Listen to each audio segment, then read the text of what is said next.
Bom dia, queridos. Estava com saudade dos irmãos. Na semana passada eu não estava por aqui.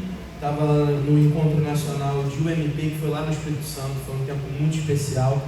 Fiquei muito feliz de poder representar a nossa igreja lá. Eu estou com planos aí para no próximo, daqui a 4 anos, levar os nossos jovens para participar desse tempo. Foi realmente muito bacana. E é um prazer estar de volta com os irmãos. E para que a gente possa começar a nossa conversa dessa manhã, eu quero convidá-los a abrirem comigo lá no livro de Eclesiastes, no capítulo 2, no versículo 1. Eclesiastes 2:1. À medida que você encontrar, fique de pé para que a gente faça essa leitura juntos. A gente vai ler uma porção relativamente grande do texto, com alguns saltos, mas eu vou indicando para os irmãos, tá bom? Vamos começar lá no capítulo 2 de Eclesiastes. No primeiro versículo a gente lê um primeiro bloco de 1 a 11 e depois os irmãos vão me seguindo.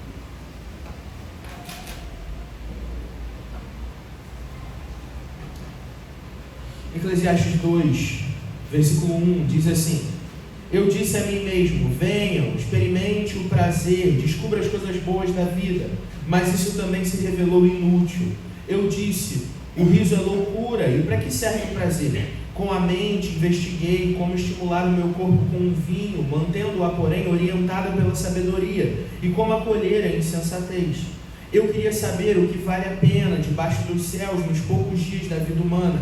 Realizei grandes projetos, construí casas e plantei vinhas para mim, fiz jardins e pomares e neles plantei todo tipo de árvore frutífera. Construí também reservatórios para irrigar os meus bosques verdejantes. Comprei escravos e escravas e tive escravos que nasceram na minha casa. Além disso, tive também mais bois e ovelhas do que todos os que me precederam em Jerusalém. Ajuntei para mim prata e ouro, tesouro de reis e de províncias. Servi-me de cantores e cantoras e também de um harém, as delícias dos homens. Assim, excedi a grandeza de todos os que me precederam em Jerusalém, conservando comigo a minha sabedoria. Não neguei aos meus olhos nada que desejaram. Não me recusei a dar prazer algum ao meu coração. De fato, o meu coração se alegrou em todo o meu trabalho. Essa foi a recompensa de todo o meu esforço. Entretanto, quando avaliei tudo que as minhas mãos haviam feito e o trabalho que eu tanto me esforçara para realizar, vi que tudo era inútil, é correr atrás do vento, não há nenhum proveito no que se faz debaixo do sol. Versículo 17. Por isso desprezei a vida, pois o trabalho que se faz debaixo do sol pareceu-me muito pesado, tudo é inútil, é correr atrás do vento. Verso 20. Cheguei a ponto de me desesperar por todo o trabalho do qual tanto me esforcei debaixo do sol. Pois um homem pode realizar o seu trabalho com sabedoria, conhecimento e habilidade, mas terá que deixar o resultado do seu trabalho como herança para alguém que não se esforçou por aquilo. Isso também é inútil e um grande infortúnio. Que proveito tem um homem de todo o trabalho, de todo o empenho com que se esforça debaixo do sol? Todos os seus dias estão cheios de curadores, de tarefas frustrantes, nem mesmo durante a noite seu coração descansa. Isso também é inútil. Para o homem não existe nada melhor do que comer, beber e encontrar prazer no seu trabalho. E vi que isso também vem da mão de Deus. Agora no capítulo 3, verso 9. O que ganha o trabalhador com seu esforço? Vi a tarefa que Deus impôs aos homens para que se ocupem com ela. Ele fez tudo belo a seu tempo. Também pôs a eternidade no coração do homem, sem que este consiga compreender a obra que Deus fez do começo ao fim. Sei que não há nada melhor para o homem do que ser feliz e praticar o bem enquanto viver. Sei também que poder comer, beber e ser recompensado por todo o seu trabalho é um presente de Deus. Sei que tudo que Deus faz permanecerá para sempre, e a isso nada se pode acrescentar, e disso nada se pode tirar. Deus assim faz para que os homens o temam. Amém. Vamos orar?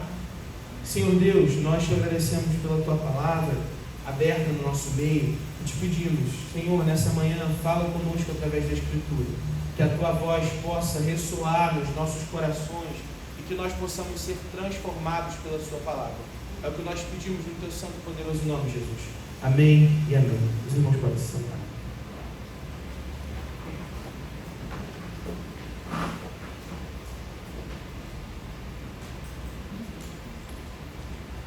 Existe uma série de canções, poemas, livros que retratam o sol como uma fonte de alento para o coração. Eu pensei em duas específicas, uma dos titãs, que é enquanto houver sol, que fala, no dia que não tiver esperança, quando não restar nem ilusão, sempre há de ter esperança enquanto houver sol. Enquanto o sol continuar surgindo, então o nosso coração se encherá de esperança. Já Renato Russo canta, mas é claro que o sol vai brilhar outra vez, mais uma vez, eu sei disso, o sol virá novamente, e com a expectativa do sol, a expectativa de novos começos.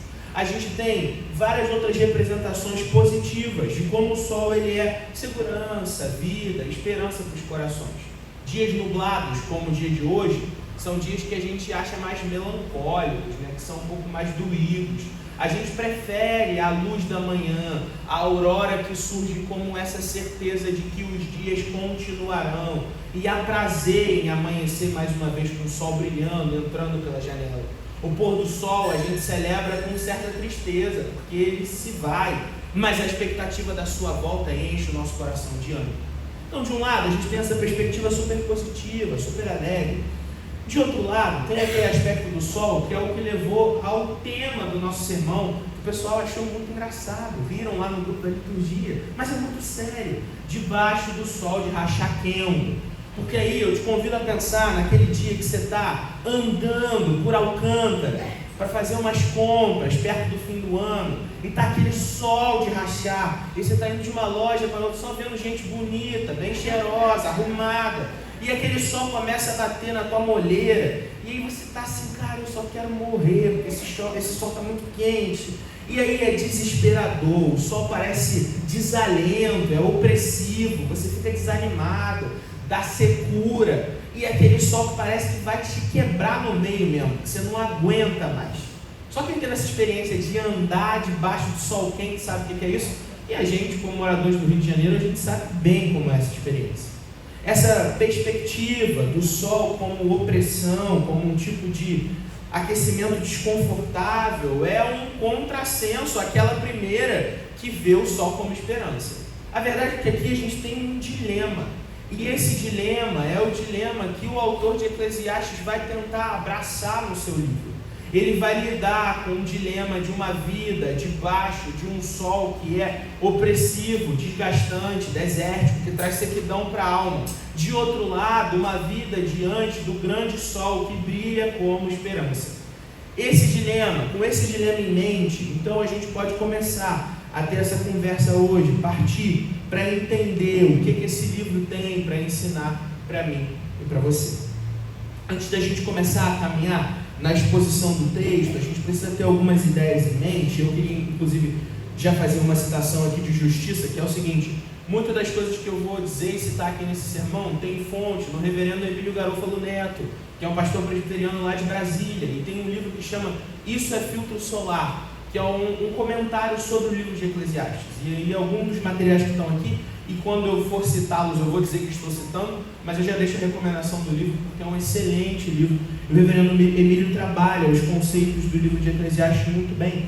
E a gente precisa entender que esse texto, esse livro, ele está dentro de uma série de livros na Escritura que a gente chama de livros de sabedoria. São livros que trabalham com verdades essenciais sobre a vida humana, de acordo com essa sabedoria que vem da parte de Deus. São livros, portanto, muito práticos, que envolvem o nosso dia a dia. A gente tem nessa história Jó, a gente tem Salmos, a gente tem Provérbios, a gente tem Eclesiastes. A gente chama eles de poéticos também, porque essa marca da poesia também está lá. E quando a gente olha especialmente para o livro de Eclesiastes, a gente percebe que ele tem um estilo literário muito particular. Ele é uma literatura de pessimismo.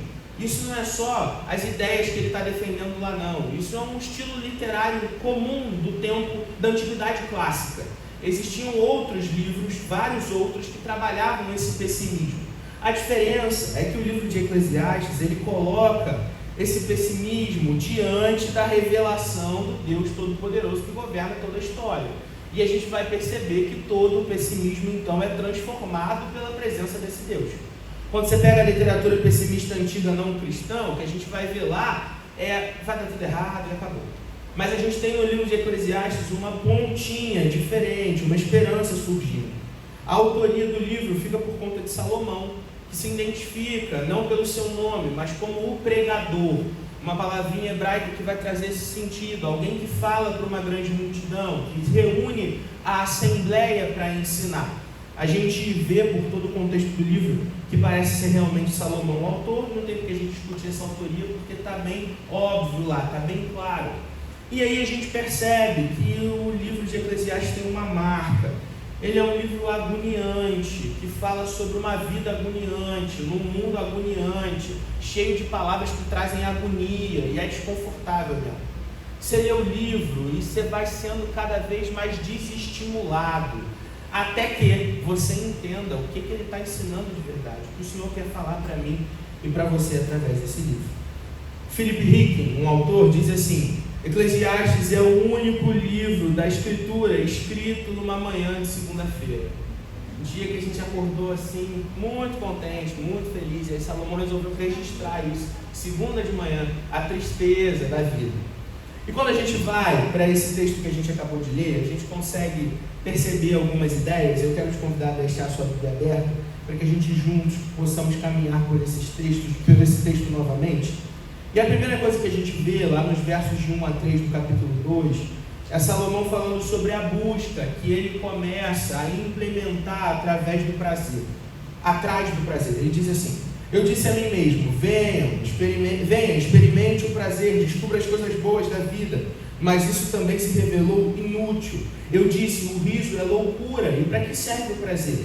Com a mente investiguei como estimular o meu corpo com um vinho, mantendo-a, porém, orientada pela sabedoria, e como acolher a insensatez. Eu queria saber o que vale a pena debaixo do céu nos poucos dias da vida humana. Então, a gente tem Salomão construindo uma busca, uma procura por esse prazer, que é uma tentativa de tapar os buracos do coração. A gente tem uma necessidade, uma ânsia, um desejo incompleto. E quando o pregador lida com isso, ele então começa a procurar, nas oportunidades que a vida dá, algo que possa encaixar nesse buraco do peito. Esse esforço passa por uma série de lugares, e se a gente seguir no texto, a gente vê nos outros versos, como a gente leu. Eu não vou ler novamente com os irmãos, porque é um extenso, mas a gente viu lá.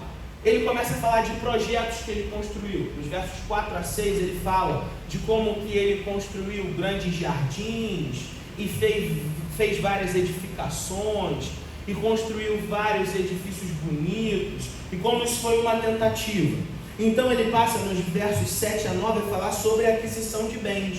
Ele fala sobre cantores que ele reuniu ali no seu séquito, sobre uma série de escravos que ele comprou, sobre ouro e prata que ele conseguiu dos reis provincianos, sobre o harém de mulheres que ele montou. Ou seja, Salomão constrói uma série de coisas como uma tentativa de aplacar esse buraco que existe no peito. Tem um autor que diz assim: para Salomão, os nossos projetos não são como castelos de areia na praia, porque esses seriam muito sólidos. É mais alguma coisa como castelos de nuvens num dia de vento. A gente se esforça para construir essas coisas e então num sopro elas somem. O que acontece é que depois de correr atrás disso tudo, depois de ansiar por tudo que se pode ter, depois de conseguir todas essas coisas, depois de não negar nada para o coração, e eu quero ler esse verso com você, o verso 10, quando ele diz assim: não neguei aos meus olhos nada que desejaram, não me recusei a dar prazer algum ao meu coração, de fato o meu coração se alegrou em todo o meu trabalho, essa foi a recompensa de todo o meu esforço. Aí ele entra no verso 11: entretanto, quando avaliei tudo que as minhas mãos haviam feito e o trabalho que eu tanto me esforçara para realizar, vi que tudo era inútil, é correr atrás do vento. Não há nenhum proveito no que se faz debaixo do sol. A realidade dura que o pregador encontra é o desespero diante de uma vida que é transitória. Essa palavra que na nossa versão está traduzida como inútil, e nas mais clássicas como vaidade, tem a ver com essa transitoriedade da vida.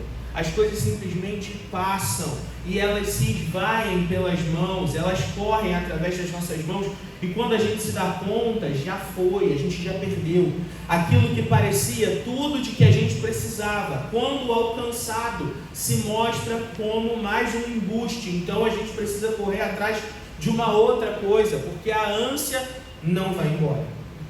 Essa expressão correr atrás do vento é muito curiosa, porque ela fala desse desejo de pegar algo que não se pode tocar.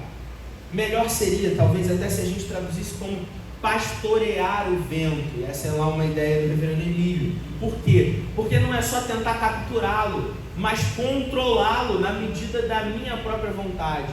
Fazer com que o vento sopre na direção que eu quero, para os lugares onde eu desejo. Tentar conformar o mundo ao meu controle, à minha imagem, à minha maneira.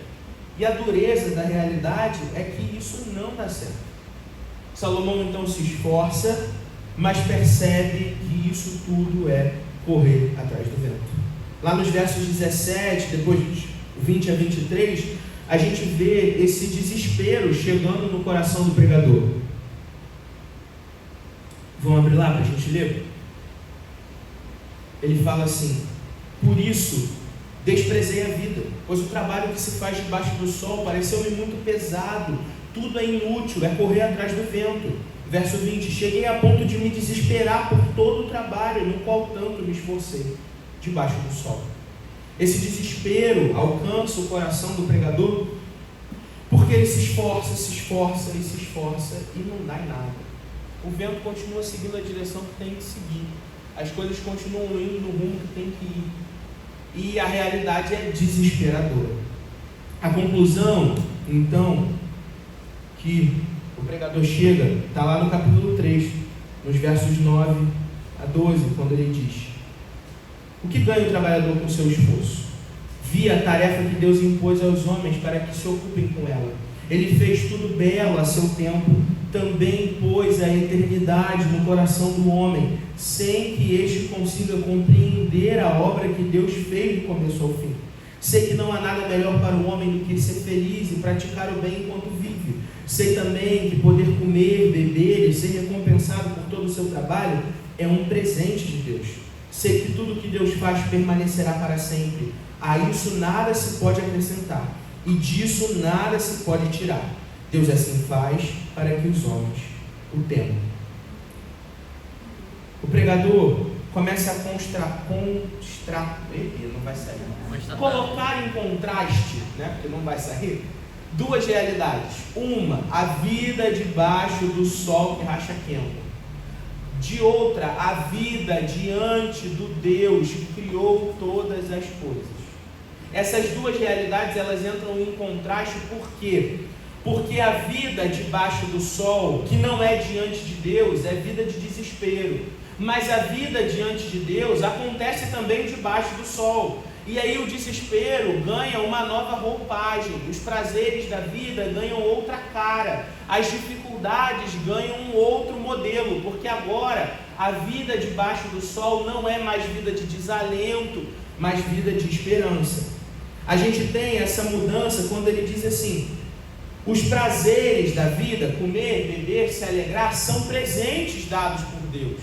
Agora não é mais vida debaixo do sol, mas é vida corondeu, diante de Deus. É vida submetida à vontade de Deus, presentes recebidos pelo próprio Deus.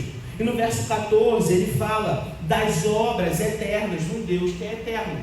Se os projetos, os prazeres, as buscas do pregador foram infrutíferas, não deram em nada, porque passam um sopro, o Deus eterno tem obras que são eternas e que delas nada pode ser tirado ou acrescentado. O poder do Deus que controla todas as coisas pela sua boa mão, então é motivo de consolo para o pregador, porque agora o sol que racha quengo é um sol que está debaixo do controle do Deus que o criou. O que a gente tem aqui então é essa inversão, essa mudança, e é justamente essa pontada de esperança que tira o livro de Eclesiastes desse lugar de puro pessimismo e leva a gente a perceber como que, através desse livro, o Senhor quer ensinar a mim e a você. A gente vai então para aquela pergunta clássica que eu sempre faço: como que isso se conecta com a minha e com a sua vida? E eu quero responder isso com duas aplicações e seus desdobramentos. A primeira aplicação é o seguinte: nós precisamos parar de pastorear o vento. Nós precisamos parar de pastorear o vento. A verdade dolorosa da realidade, meus irmãos, é que o mundo, ele é caótico e alheio no que diz respeito ao meu e ao seu controle. Por mais que você se esforce, você não pode, você não vai conseguir, você não vai dar conta. Isso é verdade para você e para mim, de gerir e controlar a realidade. Não vai. O caos que a gente vê no mundo é caos fora do nosso controle. O tipo de desespero que chega no coração quando a gente vê o país mal onde a gente vive, está fora do nosso controle. A realidade é que esse mundo alheio à minha vontade vai lá fundo no meu ego, porque o que eu queria era conformar a realidade a mim, mas é impossível, impossível. A verdade é que o mundo segue o seu fluxo como tem de seguir, e eu não tenho muita coisa para fazer nesse sentido, precisa alcançar o meu e o seu coração nessa manhã. Porque é só tendo esse entendimento que então a gente vai poder avançar nessa conversa. A primeira mensagem então é de desesperança. A vida é vivida debaixo de um sol que racha quente mesmo, e não tem para onde a gente possa fugir. Gilberto Gil, na música Tempo Rei, fala assim: não se iluda, tudo continuará do jeito que tem sido. E depois ele diz: não se iluda, e eu não me iludo, porque tudo pode estar por um segundo. E é verdade mesmo, é verdade mesmo. A gente simplesmente não sabe o que vai acontecer. Quem, por mais que se esforce, pode acrescentar um único segundo à sua própria vida? Quem pode manipular a sua existência para mais e para menos por um único segundo? Ninguém, absolutamente ninguém. Esse incômodo, esse desespero, ele precisa mover o nosso coração para avançar nessa investigação. Se o pregador não tivesse olhado para o mundo, tentando encontrar uma forma de suprir o seu anseio, então ele não teria percebido a realidade de que nada no mundo pode resolver aquilo que o coração dele desejava. Mas então, quando ele encara o fato de que o mundo é alheio a ele e que segue fora do controle dele, então ele percebe a verdade de que o mundo não é caótico e alheio ao Deus que o organiza. E a segunda aplicação é: a vida, ela é diante de Deus. A vida, ela é diante de Deus. A realidade que a gente precisa entender é que Deus põe no meu e no seu coração a semente da eternidade. O desejo por um lar eterno que não é mais transitório, que não é feito de castelos de nuvens num dia de vento, mas é sólido como a rocha, construído pelo poder do próprio Deus.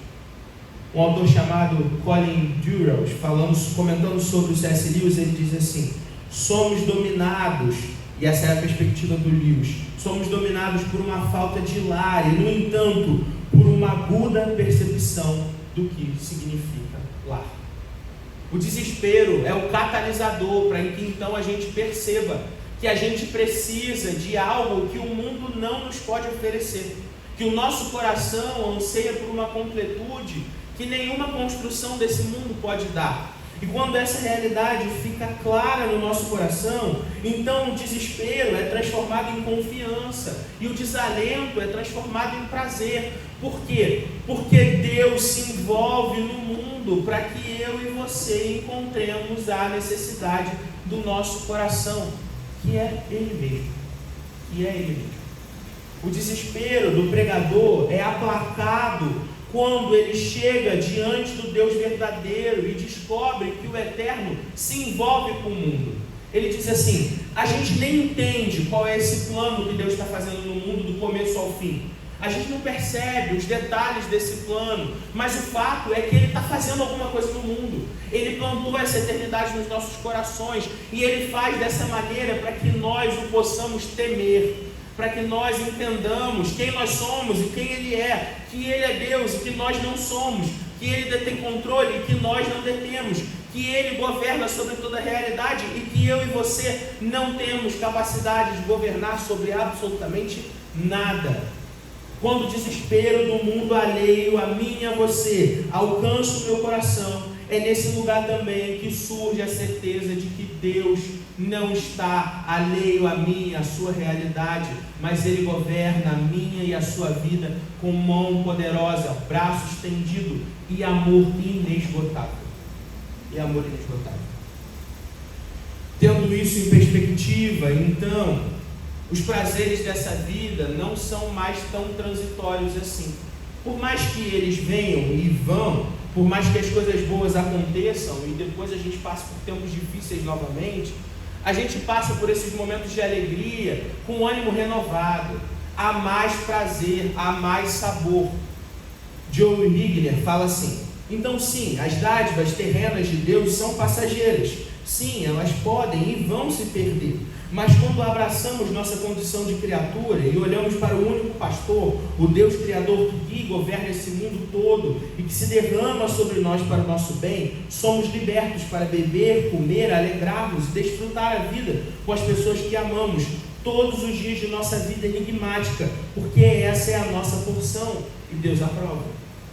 O prazer dessa vida, então, ainda que transitório, passa a ter muito mais vivacidade, porque é dado diretamente a nós pela mão do próprio Deus.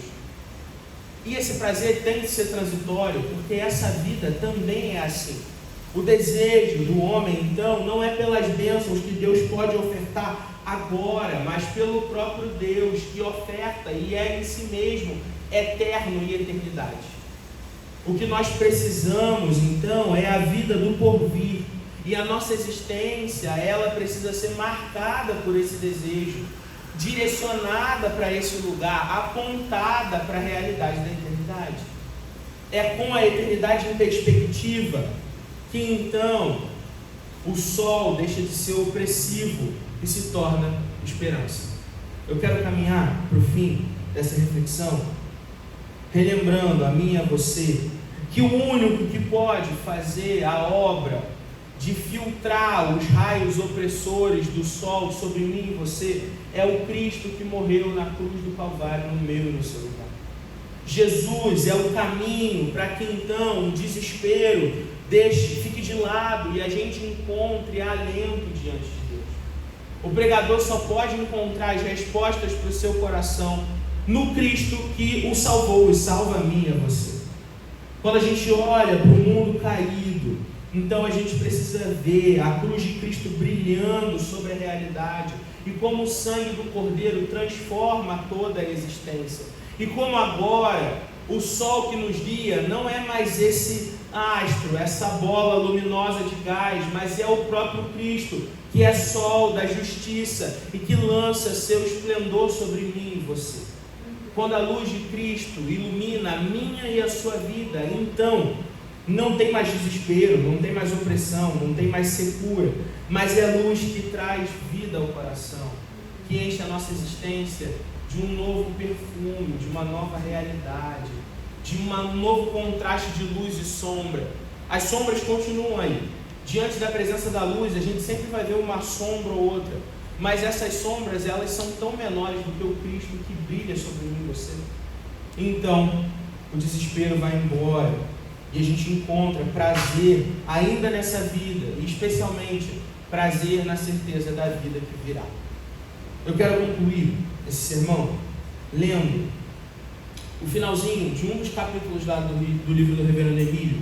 Ele diz assim: enquanto não chega o momento de habitar com ele num jardim novo, rimos como quem chora por um mundo que está por passar.